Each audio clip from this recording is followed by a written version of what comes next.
Today, on our 74th independence celebration, I want to state the reasons we can celebrate that Sri Lanka has been so good and kind to us. We want to celebrate our hospital system, free education, and many good endowments, I believe, from a loving Father who created us equal, that we may share the bounty of the nation with all we can.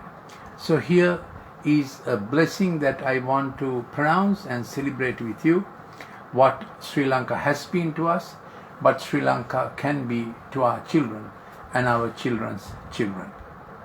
Let there be no more gloom for her who was in anguish in earlier times. We know with the terrorist war and economic war and many political dissensions, we have been in anguish, but we are saying gloom no more. So we get what we speak. So let's arbitrate for a day without gloom, so that we speak peace and reconciliation between economically disadvantaged and advantaged, which means the educated, the economically advantaged, will become benefactors and share the bounty, the skill and their character with those who are less fortunate, so that we will not put all this on the legislature or the politicians, that we would be the effective executive as the common people of Sri Lanka. The design of the Good Shepherd is that we share all we have as benefactors with those who should be our beneficiaries, of course beginning with our own family. So no more gloom predictions. We don't have to make it worse by our agreement with gloom. Let's agree that Sri Lanka can do well. And we are saying no more distress and darkness, no more gloom and anguish, and we will ask a better future for Sri Lanka. We can celebrate that we have great aquatic resources. All our fisheries harbors can become canning factories with fish exports, and we have such an excellent crop rice, with rice being the best cereal ever. 8% of rice by waste is very good quality protein. That's why we don't have kwashiorkor. So in all the 9 provinces of Sri Lanka we can grow rice. At present we have shortage of water coming in, but we say let there be rain, and we can even pray let there be rain. So I am trying to change the mindset of people who keep mouthing bad things. News clips have bad news, but we don't have to keep mouthing. We can mouth not the wrong but the blessing. Of course there are things that are wrong, bad decisions are there, but our expectation from our mouth, let it be a good and constructive expectation. That's how we make freedom meaningful, that we are freed from our own bondages and our own prejudices. We are freed from the nasty things we speak about other people and about the nation. We become what we speak. So it is in our own interest to speak well for our nation rather than put our nation down. Shall we try that? So no more gloom, and the land that saw contempt will have contempt no more, but there will be many things that we can be blessed. So words of contempt, running our own nation down, criticizing everything, that's what contempt is. That we will not move to contempt, we will not move to gloom, doom prophecies, but we will speak a blessing. Opposite of contempt is blessing.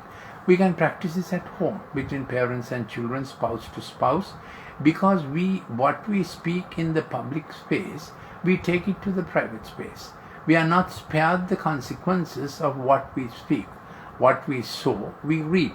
So with our mouth, if we sow vitriol, that's the word for concentrated sulfuric acid, if we sow vitriol from our mouth, we get a return of it in our own life and in our own family.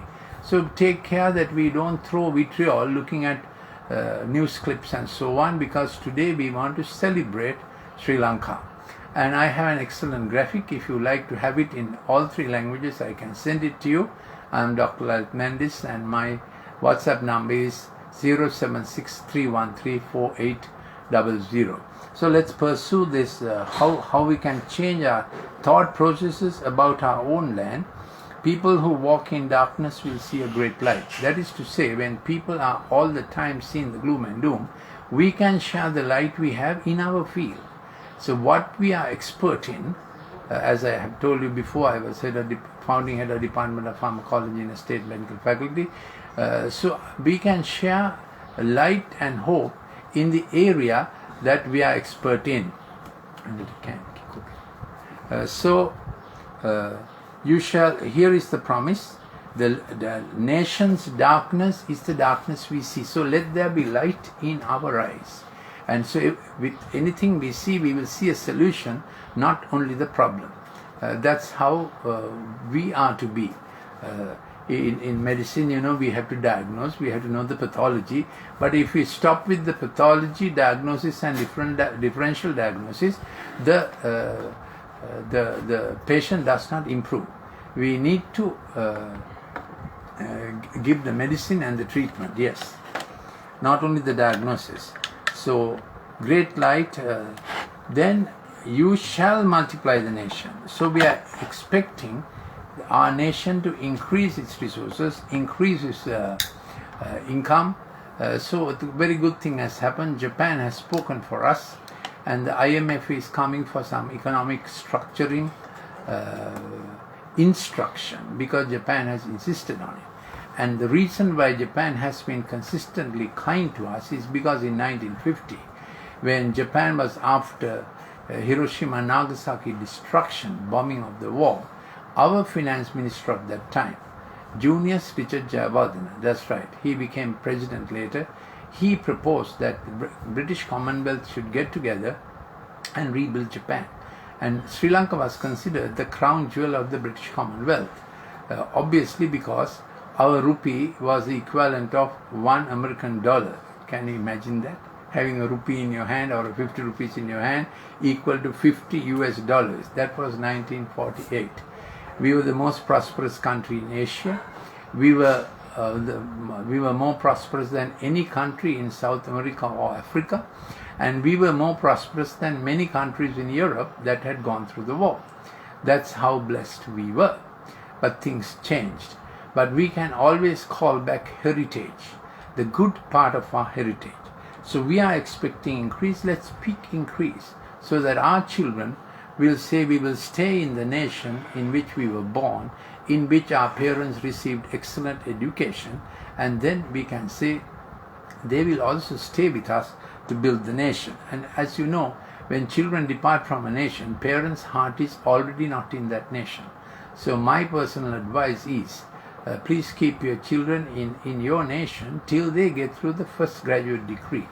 As for me, my own daughter is a specialist doctor and a medical academic in a Sri Lankan medical faculty, because we so valued our nation. And God is no debtor. The Good Shepherd rewards us and helps us in our pursuit for building up a nation. So we build up our family, and we build up our work field, we build up professional value, and we build up our nation. So we are expecting a multiplication and increase in the nation. Then we are expecting a gladness of harvest from every resource God has so kindly bestowed on Sri Lanka, from tea, coconut and rubber. A friend of mine told me in a recent tea auction, the tea prices went up suddenly per kilo 33%.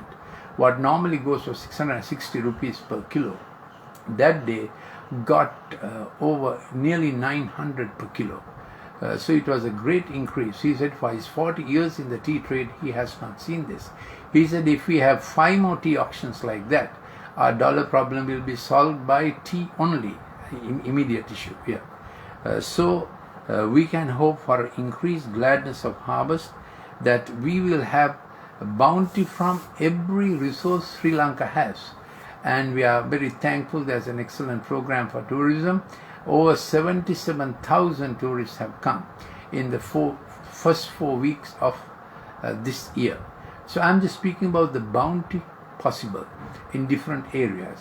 People in the coconut industry are telling the government how best to do coconut, because there are people who care for their nation. So let's expect, and there are plans for 22 fisheries harbors, and at each harbor that we would have a fish canning factory. Sri Lanka is so blessed because we have protein and we don't have koshioka, and we are blessed that in every part of our nation we can produce paddy. Incidentally, rice is the best cereal because 8% of rice by weight is good quality protein. That's why we don't have koshioka. So I'm just blessing our nation for its free education, excellent hospital facilities, excellent postal system, excellent roadways. So this is how endowed we are in Sri Lanka. So let's focus on the positive and look for increase. If you speak diminution, you will also diminish. There are 3 H's that we must be mindful that work in our life. Hurt. And that hurt works for humiliation. That humiliation works for continuing horror or fear. And that engenders hatred. You don't like what you are. You don't like where you are. So all the time you are spewing out of fear, out of your mouth, words that diminish you and the hearer. Father can do that to a child. Husband can do that to a wife, and teacher can do that to a student. Across the relational divides, when you speak. And 5th H, so this is the 5H syndrome, 5H syndrome. If you want a clip on it, please send a WhatsApp to 0763134800. I will send that clip. Also, my app is Golden Nuggets. It's free to download from App Store or Google. Free to download, yes. It will work with iPhone or Android. Two kinds, yes. All this we have in Sri Lanka. So the 5H syndrome is hurt, humiliation, horror, hatred, and hexes is an old English word which means things go down all the time, and we don't know why exactly. This is the case of Sri Lanka, isn't it? Since the war stopped, we should have run up, but we are in a real dollar crunch. Now there may be political mismanagement and corruption, I don't deny that, but I am speaking as a medical person, professional, citizen in the country's structure, and you listening to me, I am appealing to you in your field, excel and be a benefactor. That contributes to a momentum, a highway that we are working on, where we don't get stuck with boulders, our own prejudices inside us. We get stuck with boulders. We get stuck with muddy, low places in our own life. We want to fill it up. Then we get stuck with the crooked places in our own profession. So it is not politics only that are crooked. We know that very well. Lawyers know this, doctors know it. In our own professions, how much crookedness there is, and the fake science that went on with the present virus. We all know the consequences of it, how well paid journals are, researchers are to produce the result that the money givers give. That's how research goes now. So since many fields have gone that way, let's make a highway that is without mud and sludge, without boulders that topple people, obstruct people, and without the crooked places made straight, and making the crooked places straight and making the rough places smooth. So 4 different allegories I gave you about the highway we need to build. Then some more about the pathophysiology of a country's ills. Now medical people are familiar with the word pathophysiology, the normal physiology where it grows. So this little passage I am reading gives us an understanding about how a country goes wrong, sociology goes wrong, cultural roots go wrong. So here we come, break the yoke of their burden. So there are things as if we can't raise our neck beyond that, because yoke is something that is on our neck and we are dragging something from our past, prejudices and pride. You know what a yoke is. When the yoke is on you, the virgaha is on you, it's always you are tied to something from behind. So those are the things of the past that are still making us heavy laden. So we are told that yoke will be broken, can be broken. Then the staff on their shoulder, that is always a punishing rod. And we know if we speak punishment to children, they don't improve, because punishment goes into the amygdala and we do a bottom-up regulation. We do the same bad thing we last did, even worse. So we have to speak executive, empathic, top-down regulation, initiation, navigation, successful and conclusion with reward motive. So even with mistake management, parents have to speak to children with reward motive. Darling, this is what it is, but this is how you improve. So you speak improvement rather than what went wrong. Same for character and people. You don't speak with bottom-up regulation. You always say, no, you speak top-down regulation where they can improve. So this is what it is. Break the yoke. The staff is that, sort of all the time there's a punishment meted out there, just desert. So that's not an incentive for improvement. Then there's a rod of their oppressor. Now that is to say, forces invisible or visible that are above you, beyond your control, that is oppressing you. It may be a senior who's oppressing you. Whatever it is, you have to recognize that it's a rod. It's like it is having a rule in your life. What's it about that you feel repetitively things don't go right in some area of your life? What's it? That's called a rod. So we are expecting the Good Shepherd to remove that rod of the oppressor. And here's another sequence of things that go wrong with the nation. Every boot of the booted warrior. So if we speak war, we get war. And Field Marshal Montgomery said, wars begin in the minds of men. So today we want to celebrate end of war, and we don't want to think war again. We don't gloat in war victories. We say thank you that terrorism is no more, that all the communities together can get together and build the nation. The cloak rolled in blood, the ways in which blood is shed in Sri Lanka. Abortion. Though abortion is illegal, abortion is happening everywhere. And increasingly, those who go for abortion, the age is decreasing. That's the commonest cause of murder in Sri Lanka is abortion. I have done SLMA ethics seminars for this. Even when I was in the faculty of medicine, I used to do the ethics lecture. If you want some of it, I can send you the clips, the ethics of abortion.